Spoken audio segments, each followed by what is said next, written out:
On this edition of The American Veteran, maternity benefits for female veterans, plus a new tool for coping with PTSD. It's great to have this tool to help you work through these emotions. And how the Vietnam War changed one woman's life. I made a lot of good friends there. We were sharing life and death together. Those stories and more on this edition of The American Veteran.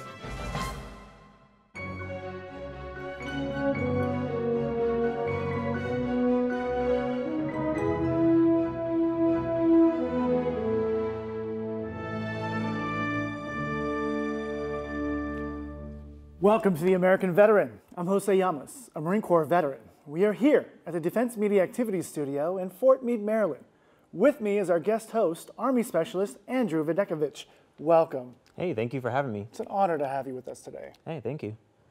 Today, nearly 15% of military personnel are women. 360,000 female veterans currently use VA healthcare. VA recognizes the unique needs of women and provides specialized care. For example, after 4 years of active duty, including a tour in Iraq, Army veteran Jenny Fisher was diagnosed with depression and PTSD. So when she decided to have a baby, she knew she'd need specialized care before and during her pregnancy. My name is Jenny Fisher. I was in the Army. After 4 years of active duty, including a stint in Iraq, Jenny suffers from depression and PTSD. I knew that it was something we had to plan just because I was on a lot of medication. I was on psychiatric medication and migraine medication. So, Jenny came to the VA hospital in Lower Manhattan for the specialized care she needed. The women's healthcare coordinator set me up with the different specialists, and I had to keep coming throughout the pregnancy to get blood clot tests, so they helped me with that. As more women join the military, the number using VA services has doubled in the past decade. After coming home from combat, many want to start families, and the VA is there to help. Some patients have a tremendous amount of need for more care than others, so we basically meet their needs by helping them coordinate their care. At the VA, women consult doctors and other medical providers on a wide range of gynecological concerns, from birth control and preconception counseling to fertility treatment. When a woman gets pregnant, the VA pays for her care with an outside provider. The woman would have that care for the entire extent of her pregnancy with that provider, and that would cover the care of her and the care of the delivery process, and also the care of the first 7 days of the baby's life. Jenny saw an outside obstetrician and delivered her daughter, Simone, at a local hospital. I had to come a couple of times in the 9 months. But other than that, it was really all my OB. And I still saw my psychiatrist for her to check on me. When women veterans come to the VA, they may be a little bit surprised to see the range of services that we provide. Dr. Zephyrin says VA is undergoing a transformation in its reproductive health services. There are very exciting innovations going on in the VA around maternity care, really because we want to make sure that we're providing the highest quality care for our women veterans. I think it's really good because, you know, it's not just the fact that it's maternity care, it's in conjunction with the problems that we had from the military. So it's kind of something that's a necessity for women veterans that have these kinds of issues. For more information, go to womenshealth.va.gov. In response to the 9/11 attacks, Pat Tillman left his family, home, and a successful NFL career to become a U.S. Army Ranger. Tillman was killed in Afghanistan in 2004. To honor his commitment to leadership and service, the Pat Tillman Foundation was created. The newest class of Tillman Scholars was introduced at the 4th annual Pat Tillman Leadership Summit in Chicago.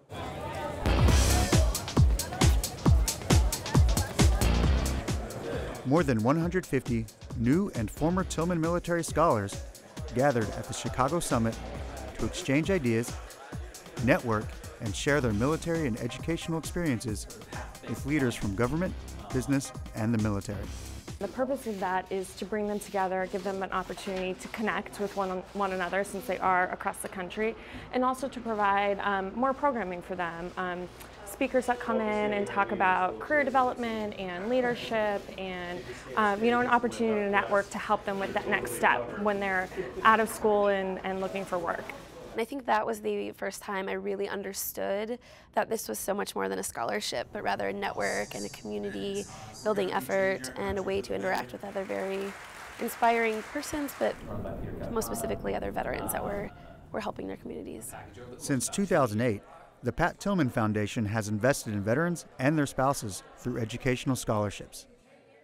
The Tillman Foundation was started by family and friends of Pat Tillman, who often served his community and after 9/11 put his NFL career on hold to serve his country.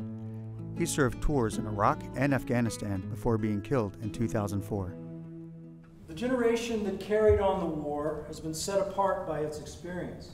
This year, the scholars attended presentations on telling your story, business leadership, and scaling ideas into movements. I believe that if you don't step up and become the next great generation of leaders, we may be in some trouble in this country. Speakers addressed the scholars on building your brand, and former White House Chief of Staff Rahm Emanuel spoke on aspiring for public office. Wherever you decide to call home, make sure you do something in public service. They too deserve the benefit of your leadership, your values, your commitment, your honor, and your integrity. The Tillman Scholars also participated in a day of service, fixing up a homeless shelter in Chicago's South Side. These are people who are, and you'll see them in the crowd, who attend Stanford, MIT, Harvard, Yale, and are aspiring to be just great leaders within their communities and within this nation.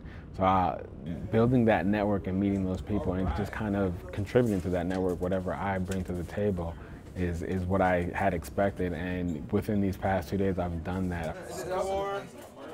The Pat Tillman Foundation has raised the money to provide scholarships for 290 Tillman military scholars.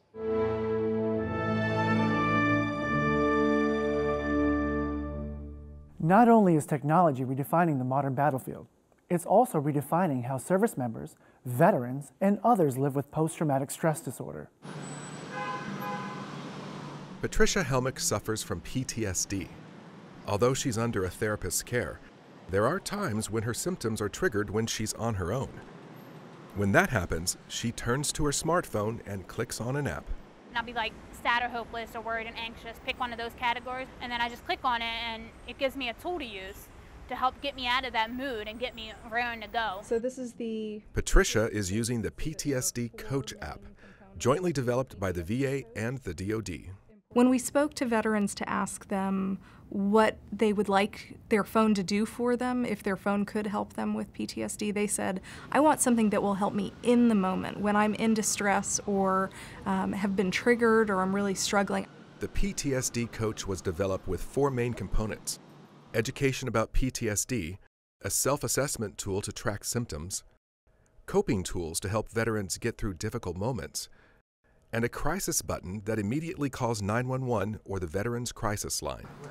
Thank you for calling the Veterans Crisis Line. This is Kaylee. How can I help you? All of the information provided is entirely consistent with what's provided on our National Center for PTSD webpage and on our My Healthy Vet site. The coping tools that help veterans get through difficult moments is the heart of the PTSD Coach. It's organized to allow the individual to identify what sort of symptoms they're dealing with in that moment. So maybe they've just been triggered by a reminder of the trauma, or they're having trouble sleeping, or they're feeling anger. And it allows them to identify those symptoms, and then we provide tailored coping skills that can help them get through that moment. For example, if you're feeling highly anxious or triggered, the app provides very clear relaxation tools. One is a progressive muscle relaxation exercise, and another one is a guided imagery exercise to help people sort of go to a peaceful place and just for a few minutes take a break from their current experience. Other problems also commonly occur alongside PTSD. Jonathan Pilgrim uses the coping tools when stressful situations unexpectedly come up. One time I had a individual come up to me out on the street in Baltimore, asked me for money. I said no, and he became very upset. I was agitated, and I just used one of the skills for feeling agitated, and it was very helpful in bringing me back into being mindful of this is the city. Things like this are going to happen. Jordan Kettner customized the app by putting in tools that he finds soothing. You know, I have pictures of my boys on there, of my wife on there, and it throws a picture of that, and because it does that for me, it just brings a smile, and it's like, it's not going to cure anything, you know, and I don't think anyone's going to be looking at it, but it's certainly a nice coping, another tool that you can use. Jordan also uses the app's self-assessment tool that helps track symptoms over time. When you're tracking yourself, then when you have everything laid down, you can go and you can talk to one of your practitioners and be like, here, I know this is a little silly, but I have a PTSD app, a PTSD coach, and here's how I've been feeling the last few weeks, or here's how I've been feeling the last few months. And then if you are, you can click on that. Dr. Santinello believes the PTSD coach can help in recovery. I'm very excited about it. There's a lot of potential here for it to be almost in some ways a missing link between therapy and, you know, recovery in the real world, so to speak. For Patricia, Jordan, and Jonathan, and thousands of other veterans, that link may be a lifeline. Although the PTSD coach was developed for veterans, it is available and helpful to anyone living with PTSD. The mobile app is helping people in at least 75 countries across the world cope with PTSD and has been downloaded well over 100,000 times. Other mobile apps are available for sleep problems, prolonged exposure therapy, and to help you stay smoke-free. You can find the apps online at ptsd.va.gov. How much is too much when it comes to drinking? Your healthcare provider can help set healthy limits for alcohol use and even help you reduce or stop drinking if you're ready. Carlos has a problem. He's finding it harder to get to class on time. He thinks his drinking is under control. Yeah, he drinks more than the 2-drink recommended limit, but Carlos doesn't think he's an alcoholic. He's out with his buddies most nights having a good time. That's all. He doesn't see the problem with drinking a 6-pack or more because he doesn't get that drunk.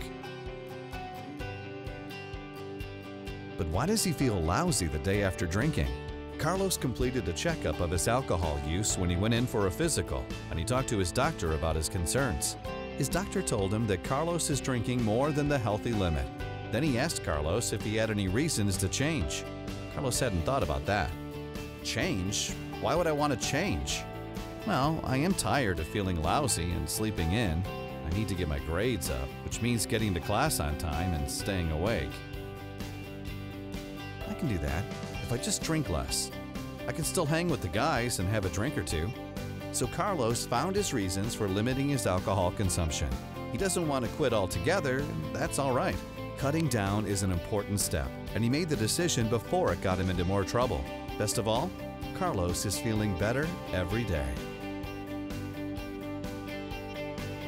To learn more about drinking within the recommended limits, please talk to your healthcare team about limiting alcohol or visit www.prevention.va.gov.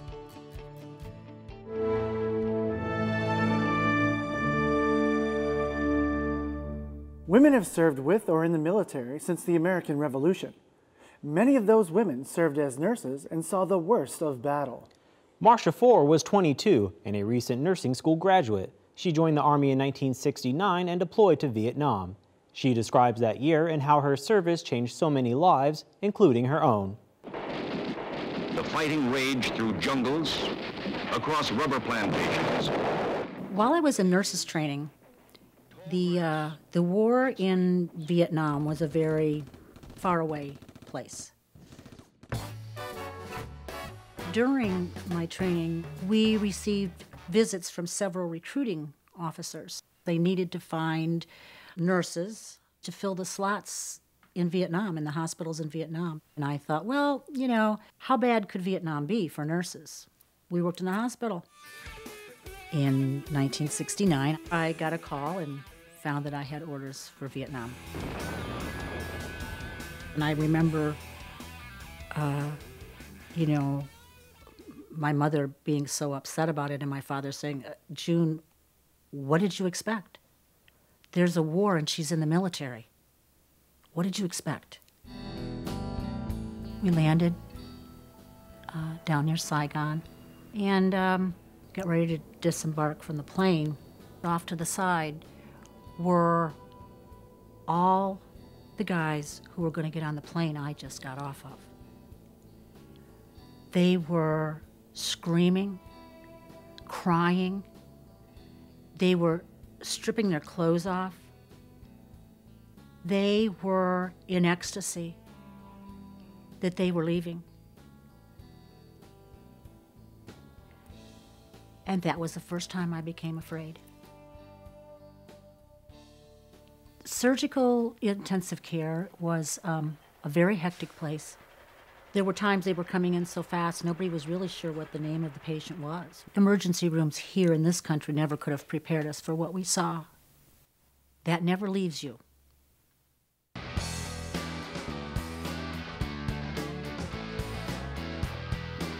You know, in a situation like war,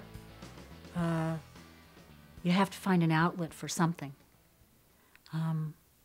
You can't live inside those emotions all the time without having some kind of an escape. So when people partied, they partied hard. It was a way of releasing, you know, a lot of the tension and the stress that we experienced, and it was a way of protecting ourselves. I made a lot of good friends there. We were sharing life and death together and crying together, trying to survive together. And those are emotions and experiences that tie you together for life.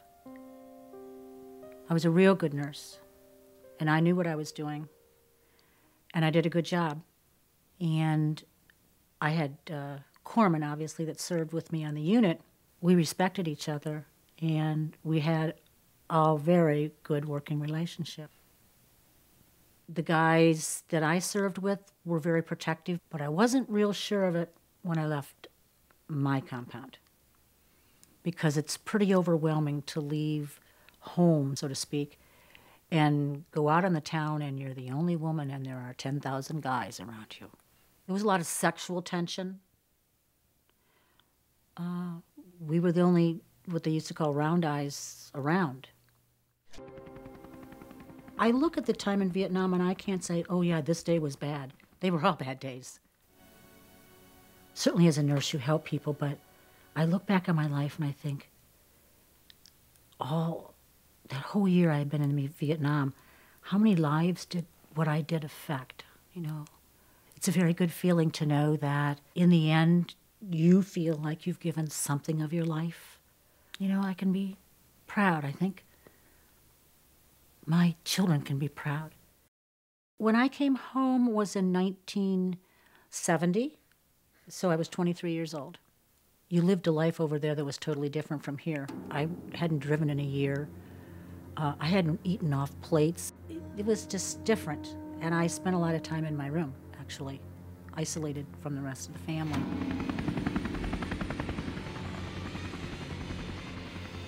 You can't know what it's like. You really don't want to know what it's like. You can never comprehend what it's like. And so why should I waste my time? Done.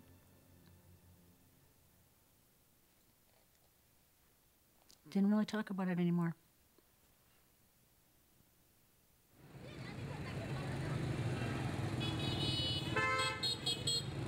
I had the opportunity, though, to go back to Vietnam twice now, since I left. And the minute I saw Vietnam, it was like everything exploded. It was all in color again. And the thing that startled me most was the words that popped into my head. The first words that floated through my mind when I saw that was, I'm home. I became an adult there. I became in a lot of ways who I am today there. And it was like going home. Yes, I'd do it again, without doubt, without question. It was, in some ways, the most remarkable year of my life. When you get down to the humanity of war, war is war is war. It's dirty, it's painful, it's scary. There's human lives lost. There's blood. To know those things is never going to change. And that's one thing that's shared by anyone who served in the military. And when somebody says they were in a war, no matter what, we know we're connected. Marcia now sits on the National Board of Directors of Vietnam Veterans of America and is the chair of its National Women Veterans Committee.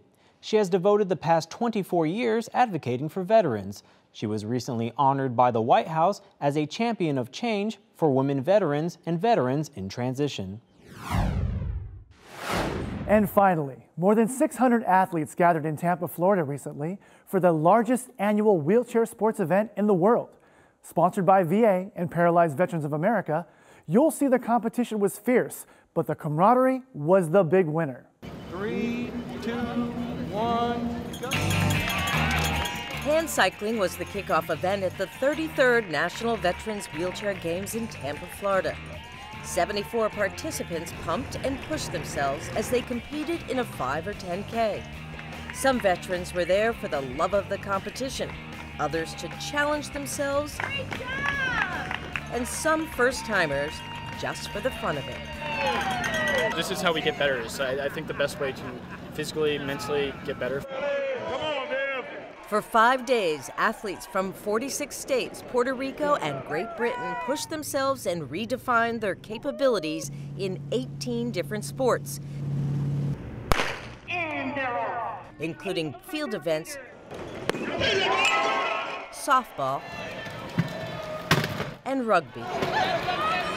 From the time I was entered in the VA system, I participated in every recreational possibility there was, whether it was going to the movies or playing a sport. And they really opened up my eyes and gave me the confidence to do whatever sport it is, albeit with a little bit of adaptation, but to let you know that you can do whatever you want when it comes to sports with the support of the VA and all the volunteers that are here at the Veterans Games. This year, for the first time, there was an exhibition event in adaptive water skiing. This was Angela Lupe's third wheelchair games, but her first time on water skis. Oh, this was awesome. I've never done this before, and I've always wanted to try it. Angela was injured in Iraq. She said she kept to herself and stayed in her room, but the games gave her something to look forward to. I'd probably be dead right now if I didn't do this. I look forward to this every year. It's like, this is my Christmas coming here. Before finding sports in the games through his therapist's recommendation, Roger Hanks said the light had gone out in him. Oh man, that was awful. That's what the games did. It put the soldier back into a soldier. And it taught me how to fight all over again. But it was the confidence building and showcasing of determination and the warrior spirit that really took top prize. Next year, the wheelchair games will take place in Philadelphia. For more information on the games or how to participate, go to va.gov. That concludes this edition of The American Veteran. The Department of Veterans Affairs is honored to bring you this program. If you'd like to get in touch with us or obtain more information about VA benefits and services, call us at 1-800-827-1000 or visit our website, va.gov. And if you're a veteran who's troubled in some way, please call the Veterans Crisis Line at 1-800-273-TALK. That's 1-800-273-8255.